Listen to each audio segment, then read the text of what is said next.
Welcome to the Pump and Dump channel for another video, this time talking about GameStop. I had looked at the stock for a couple of days and it's had a huge move and it's quite glorious, and I had talked with a friend about it last 2 or 3 days because it just kept going higher and higher, and we talked about it, and the question came up whether this is a pump and dump, and I, having the Pump and Dump channel, kind of felt obliged to put out my opinion if anyone cares. And I looked through the details on Reddit, the posts by the people there, and it seems like it is not a pump and dump. It really seems like this is kind of a campaign, a crusade against hedge funds to crush them. And they are not necessarily buying the stock because it's a great investment, but they are using the mechanics of the market to destroy these hedge funds, and this is quite kind of glorious. I'm really amused and entertained every time I see this going up every day, and I read the posts on Reddit, and some of them are just hilarious, especially the open letter to CNBC was it's something that makes me laugh every day. Let's say every time I read it, I just have to laugh again because it just tells it how it is, and it's always funny to see someone tell the truth. So let's talk a bit about the mechanics of the market here. So in terms of the stock, the underlying value, there's one analyst who's come out and said he thinks it's worth $16, but $16 fair value doesn't seem to matter one bit here. And then also yesterday or the day before, I can't remember, I saw that this Melvin Capital, which is one of the hedge funds that is being targeted here, had to, they had to exit their short position completely. So they are kind of out, and the mechanics of the market here are quite simple. The shorts, those who borrow the stock to sell it and hope to buy it back lower, they are forced buyers. They have to buy after a certain period of time. They have days until they need to cover, or they have limits at which the risk manager will say, the price is running up, you have to get out. And they are forced buyers, and as long as you have let's say an overweight of buyers versus an underweight of sellers, you should expect to see the price to rise. And usually you would see this when there is like something fundamental that has improved in the business that leads to the valuation rising. Then you see more buyers coming in and overwhelming the sellers and taking the price higher. But here it's nothing to do with the business itself. It's just the people who are on Reddit have decided that they want to run their campaign, their crusade against the short sellers. And if you probably asked some of them who are sitting on millions of unrealized gains, if you ask them like at what price would you sell, their answer probably would be more. And it doesn't matter if it's at 70, they'll say more. If it's at 350, they say more. And here it's really important to understand though the mechanics of the market that we see here. And the mechanics are quite simple. As long as these people on the long side are determined not to sell at any price, the short sellers have to keep bidding more and more to incentivize some of the holders to sell. And some people will sell at some point, because when you're sitting on 10 million of unrealized gains, logically you should take some money off the table. So they're raising the price to incentivize people to let them out. And as long as the people on the long side don't give them too much, and you still have people piling in because they see this is a huge move and they want to get part of the gains, as long as that mechanic is in place of the buyers overwhelming the sellers, the stock price just keeps going up. Now at some points, of course, the shorts who are covering here, they have to cover.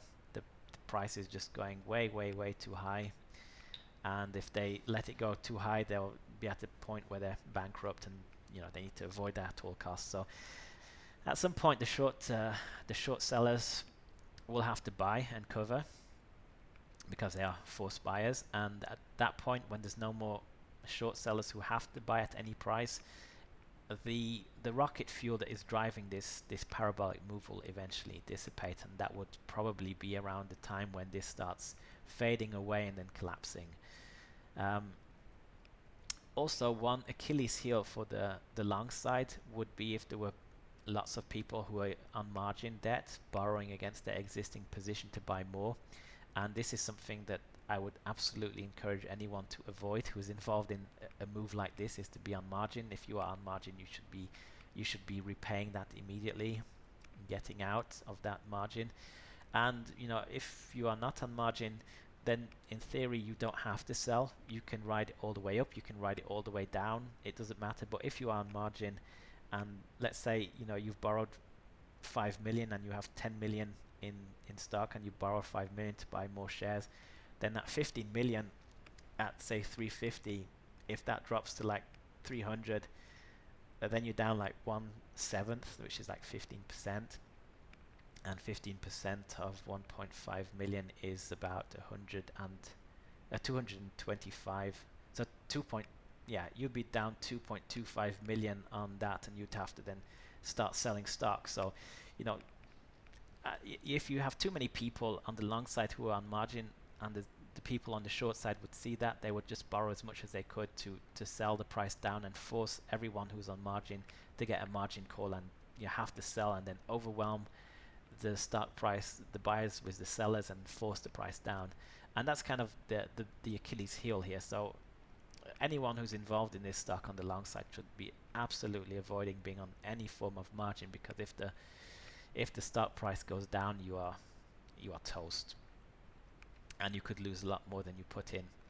So that's one piece of advice that's prudent. I guess I can give that advice. I don't advise people to buy or sell anything on my channel, but in terms of managing risk, I guess that's a prudent thing to do. Now, something else I have looked at are options.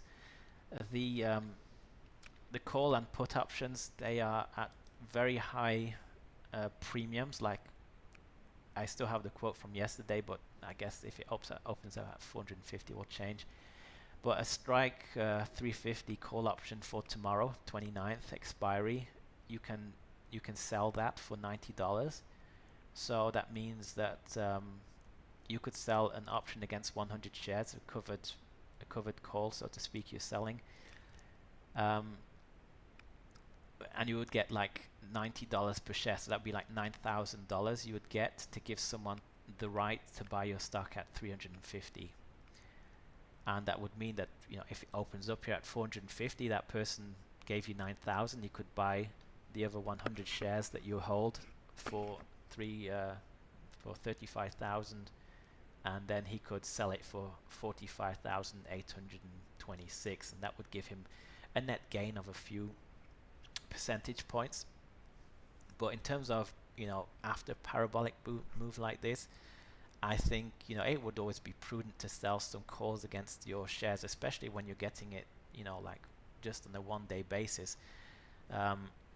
$90 for a right, selling the right to buy 100 shares from you at a certain price. And we probably if the shorts here want to cover themselves, they might even pay that just to get the option to buy this stock as it runs away from them, and they get creamed in on their short side.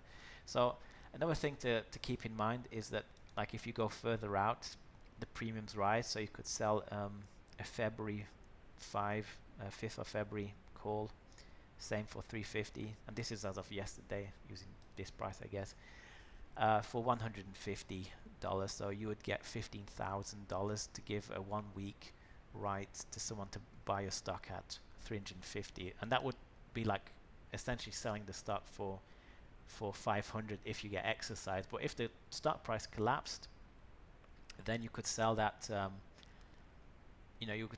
call, and you get the 15,000, and then your stock would go down in value. But even if it went to zero, you'd still have 15,000 that you receive for selling that call.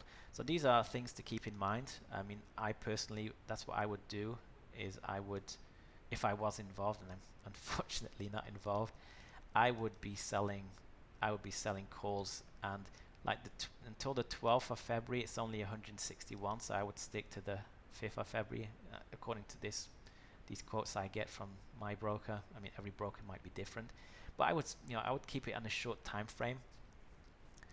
and yeah, that's what I would do. But as always, I say this in my videos every day. I make a video. Well, at least I try to, or I try and put it in the description of the video. It's not any investment recommendation or advice. I'm sharing my opinion here. I am following this with great interest, and I hope it does stabilize here, because at some point those premiums will come down if the stock price can stabilize over a longer period of time, and then buying a put option would become an option, let's say, for me to take. Also, something to look into is the short side. If you can find any reliable data and on how many shares are sold short, then you could see if that's declining day by day. Then the rocket fuel is burning up, and eventually it will be out of fuel to go higher. So these are things to keep in mind.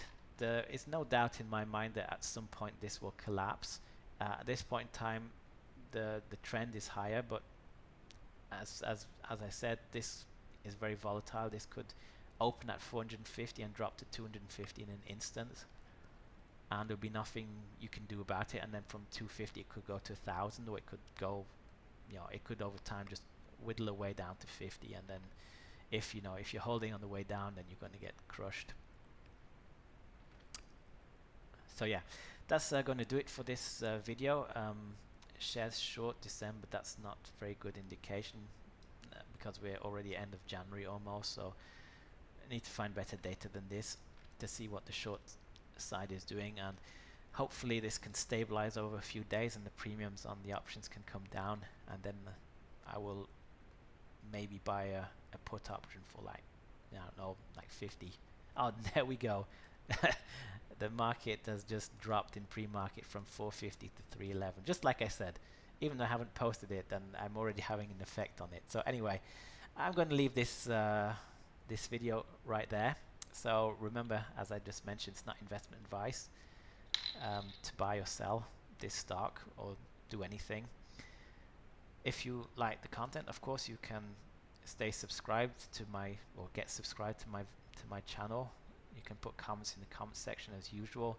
I don't necessarily only deal with pump and dumps, but when there's something, a parabolic move like this, I do like to talk about it. So yeah, I'm going to leave it with that, and have a good day.